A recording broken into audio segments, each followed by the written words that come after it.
Assalamualaikum warahmatullahi wabarakatuh. Perkenalkan, nama saya Dian Putri Utami.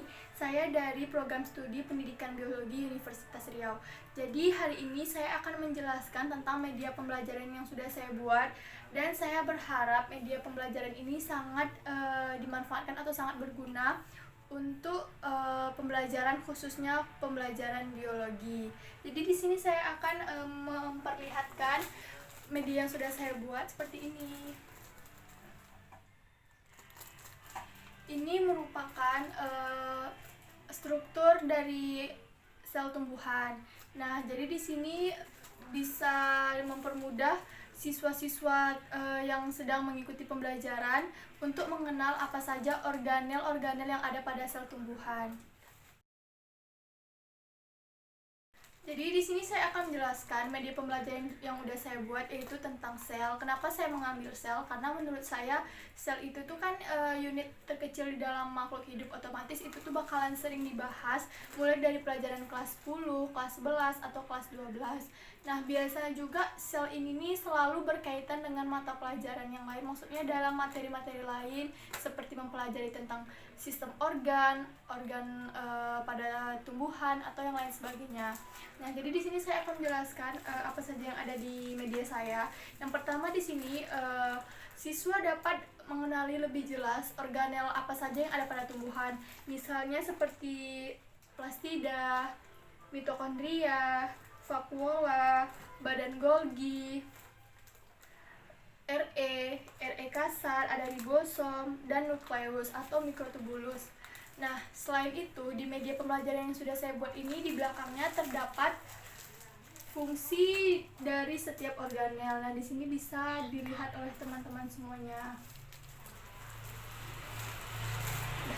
Alasan kenapa saya meletakkan fungsi-fungsi organel ini di belakang, agar ketika guru melaksanakan kegiatan belajar, mereka bisa berinteraksi dengan siswanya. Jadi siswa tersebut tidak hanya terpaku dari apa saja yang ada di sini, melainkan misalnya saya bertanya, organel ini nih apa namanya dan apa fungsinya. Jadi para siswa tidak melihat teks, tapi mereka bisa berpikir dari apa yang ditanyakan oleh gurunya. Di sini saya akan mempraktekkan bagaimana cara penggunaan sel tumbuhan yang sudah saya buat ini. Misalnya saya berperan sebagai guru dan teman sekalian berperan sebagai siswanya. Kita mulai ya. Baik, di sini Ibu akan menjelaskan tentang sel. Jadi kita harus mengetahui dulu apa yang dimaksud dengan sel. Sel adalah unit mendasar pada makhluk hidup yang bersifat struktural, fungsional, dan hereditas. Jadi sel itu terdiri dari dua pada umumnya, yaitu sel hewan dan sel tumbuhan. Dan di sini Ibu membawakan media pembelajaran dari sel tumbuhan, dan anak-anak bisa melihat sel tumbuhan ini beserta organel yang ada di dalamnya. Baik, sebelumnya anak-anak siswa-siswa sekaliannya bisa melihat buku paketnya halaman 20. Nah, di situ ada gambar tentang sel hewan dan sel tumbuhan. Anak-anak bisa membacanya dulu, organel apa saja yang ada pada tumbuhan dan apa fungsinya.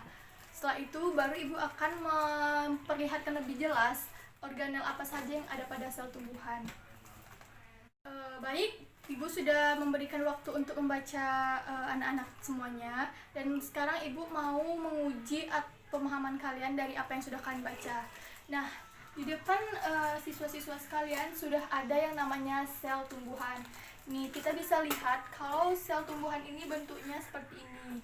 Nah, Ibu mau bertanya kepada anak-anak semua, yang mana di sini yang namanya nukleus? Apakah anak-anak bisa memberikan jawabannya? Baik, betul. Yang nukleus adalah yang warna pink. Nah, ada yang tahu fungsi nukleus? Yap, betul sekali. Nukleus adalah inti sel, dan di mana nukleus ini berfungsi sebagai penyimpan materi genetik berupa DNA, atau dia juga berfungsi untuk mengontrol metabolisme sel. Dan selanjutnya Ibu akan memberikan pertanyaan lagi, di mana di sini yang namanya dinding sel. Ada yang bisa mengetahui apa juga fungsi dinding sel? Baik, silakan menjawab. Nah, betul, dinding sel ini berfungsi untuk mempertahankan bentuk sel. Nah, ini dia dinding selnya.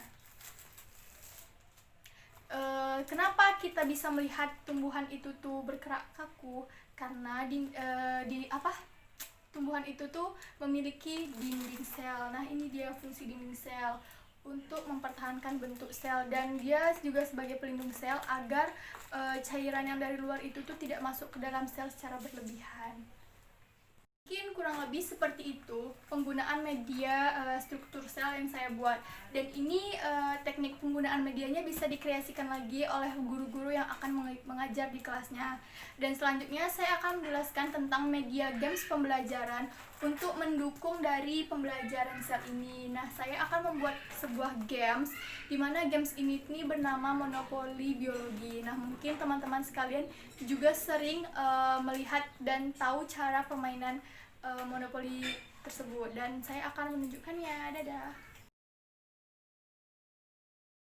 Baik, seperti yang sudah saya jelaskan tadi, di sini saya akan menjelaskan tentang monopoli biologi struktur sel hewan dan tumbuhan. Nah, di sini nggak hanya tentang sel tumbuhan aja, tapi di sini juga ada sel hewan permainannya.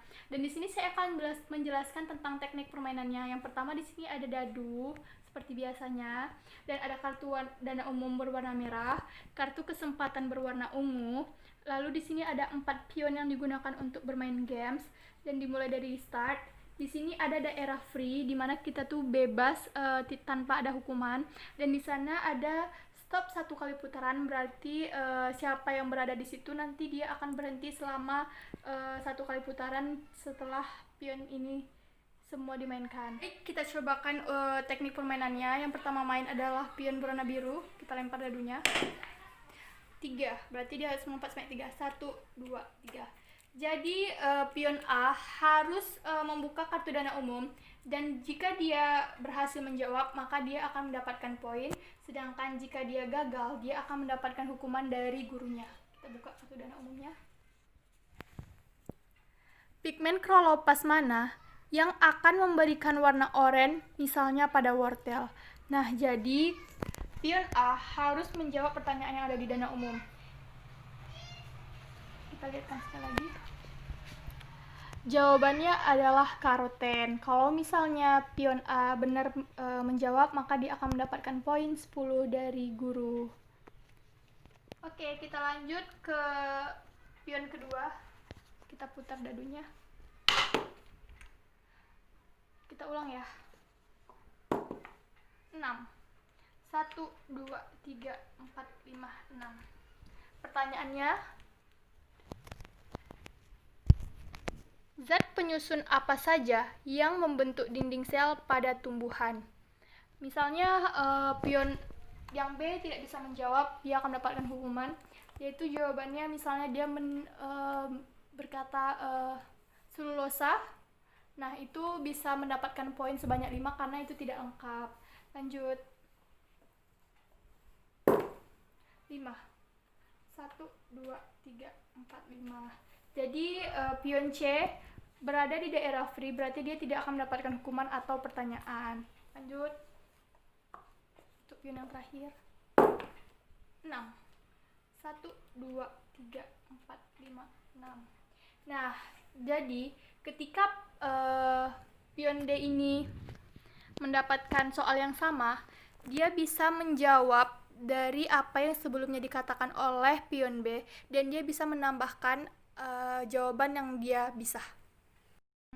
Karena tadi pion-pionnya tidak mendapatkan kartu kesempatan, baik saya akan mencoba membuka kartu kesempatan ini. Kartu kesempatan ini tidak hanya berisi tentang soal, tetapi juga berisi kesempatan atau bonus-bonus yang didapatkan dari pemainnya. Kita buka ya, coba. Contoh dari bonusnya adalah, selamat, kamu tidak perlu menjawab satu soal berikutnya. Artinya, pion yang mendapatkan kartu kesempatan ini, dia tidak akan menjawab satu pertanyaan jika dia berada di tempat yang ada pertanyaannya. Lanjut. Nah, ini jika kesempatan tersebut berisi soal. Soalnya itu, bagian sel yang berhubungan dengan tugas ekskresi adalah A. Badan Golgi, B. Lisosom, C. Ribosom. Jadi pion yang mendapatkan soal ini harus menjawabnya. Dan mungkin sekian penjelasan mengenai materi dari media pembelajaran Excel, baik itu games biologi maupun media pembelajarannya, dan saya berharap ini sangat berguna untuk pembelajaran di kelas-kelas. Terima kasih.